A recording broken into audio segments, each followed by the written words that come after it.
Pepper Young's Family.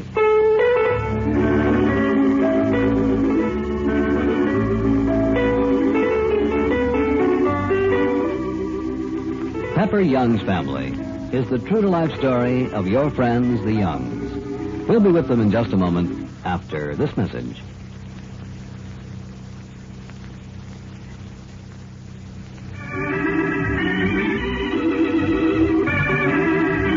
Carter Trent is in a plane on his way to Chicago, and he's on his way home to convince his parents that Peggy Young is the only girl in the world for him, and that he's going to marry her.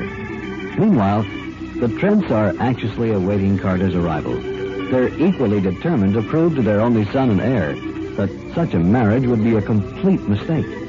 Mrs. Trent, who has just finished dressing for dinner, is surveying her new hairdo with a speculative look. She turns quickly as she hears her husband's characteristic knock at the door. Come in. Oh, it's me, Ivy. Oh, I thought you were going to the plane, Horace. What, to meet Carter? Good Lord, no. I don't want to see him alone, Ivy. I want to see him with you. I don't want to have a scene out at the airport. I don't think there'll be any scene. I have every confidence in Carter. Well, I haven't any confidence in him at all. Calling up and saying the things he did to me over the telephone. No, I'm sore, Ivy.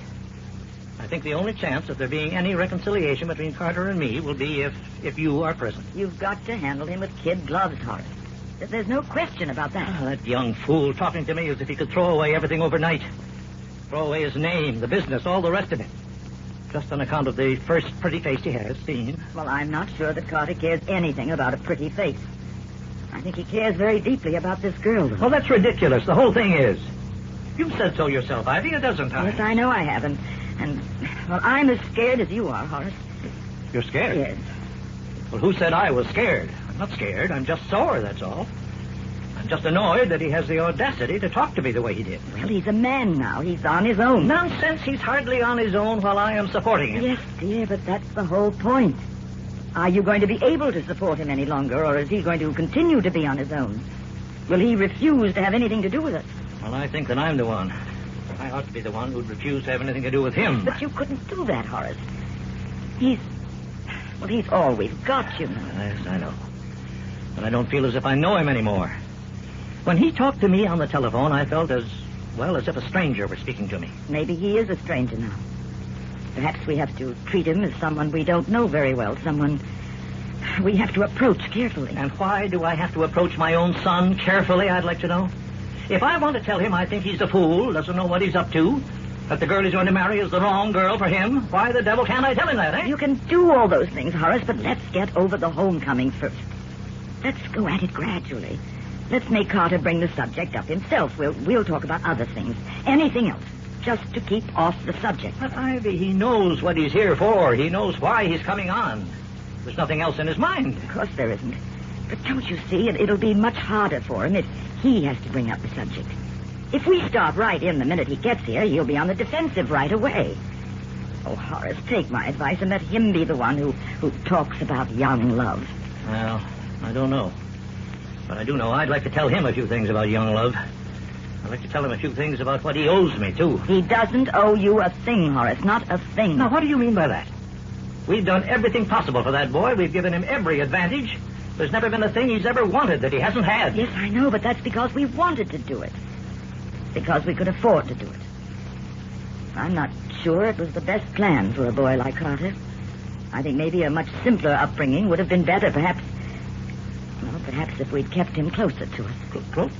Well, now, how could I keep him closer to us when we were traveling all over creation? When we were hopping here, there, and everywhere? What kind of an education would he have had if he'd gone with us on all those trips abroad, for instance? Well, he might not have had as good an education, but he might have been closer to his parents. Haven't you ever thought of that? Oh, but that's ridiculous. Any boy in his position would have had the same upbringing. He's gone to the finest prep school. He went to the best college. Horace, you don't have to tell me that. I know that. I also know that we're not really very close to him, are we? Well, now, just how do you mean we're not close to him? I mean we don't have his confidence. The feeling that we're in back of him.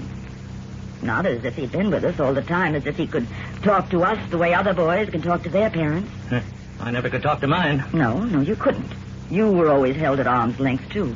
You always had a battery of tutors between you and them. Oh, for the love of Pete, Ivy, why do you bring that up now? Why didn't you think of all this sooner? I have thought of it. But I guess I'm selfish, too. I like being free. I like doing things with you. I like being able to go places.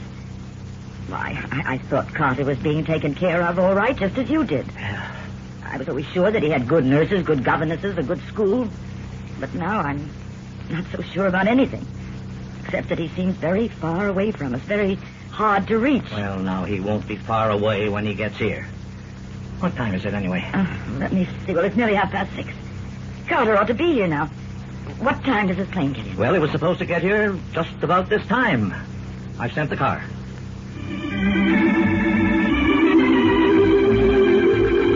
We'll be back with the Youngs in a moment after this message.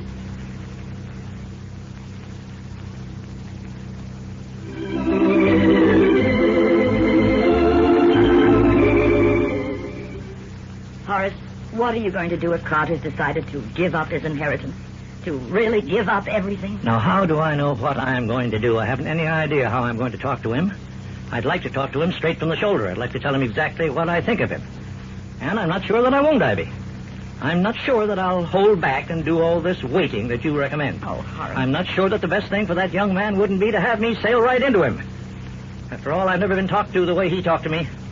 I've never been talked to the way Samuel Young talked to me either.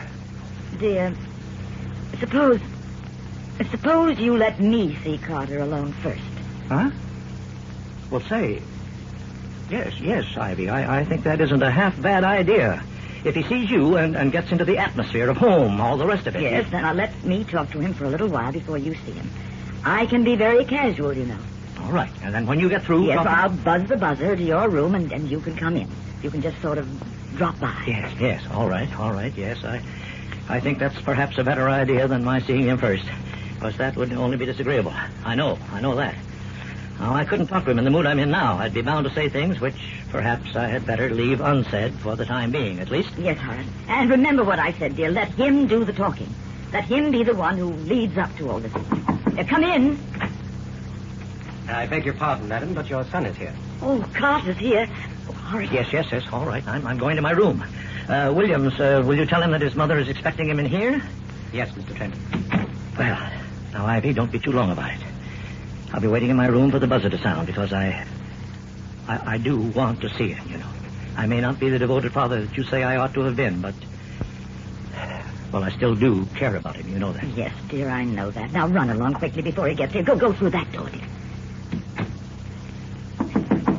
Hey, Mother, may I come in? Darling, of course. Oh, Carter, let me look at you. Well, you've got your uniform on. That's right, Mother. I didn't have time to change. But do you realize I've never seen you with it on? Oh, Carter, you look so handsome. Oh, Mother, I look like any other buck private, and you know it. No, you don't. You look different from all the rest of them. You've grown or something. You do look different. I am different. Yes, you are different. I think it's your haircut. Do you have to have your hair cut in that dreadful way? No, Mother, I guess not. Look, I want to talk to you about... I simply couldn't wait for you to get home, dear. I canceled everything for this afternoon so that I'd be here when you arrived. Aren't you glad to see me? Yes, Mother. Well, you haven't said a word about how I look. Not a word. Well, I look awful, I know. I look positively haggard. I'm on so many committees, I've lost count of them. I just go stumbling from committee to committee to committee, and I hardly see a thing of your father. You've no idea how we've both been working so hard. It frightens me sometimes, dear. I think at my age, well, I ought to relax. Not that I look my age. How do you like my new hairdo? Mother, I want to talk to you. Sit down, dear. Sit down. Right here. Now, let me look at you.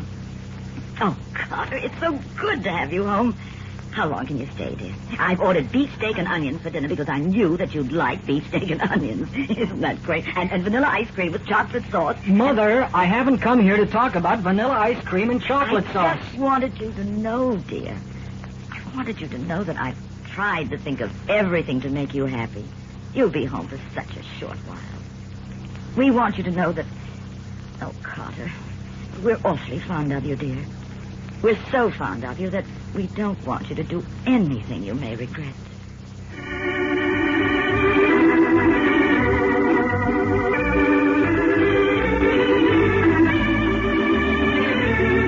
in spite of Mrs. Trent's efforts to keep the conversation casual, a hint of her anxiety suddenly broke through.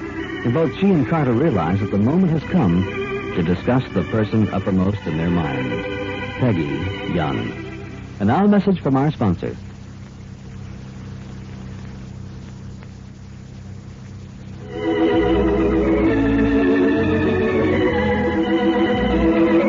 Tomorrow, Carter tells his mother how he feels about Peggy Young. Be sure to join us on Pepper Young's Family. John Stott speaking.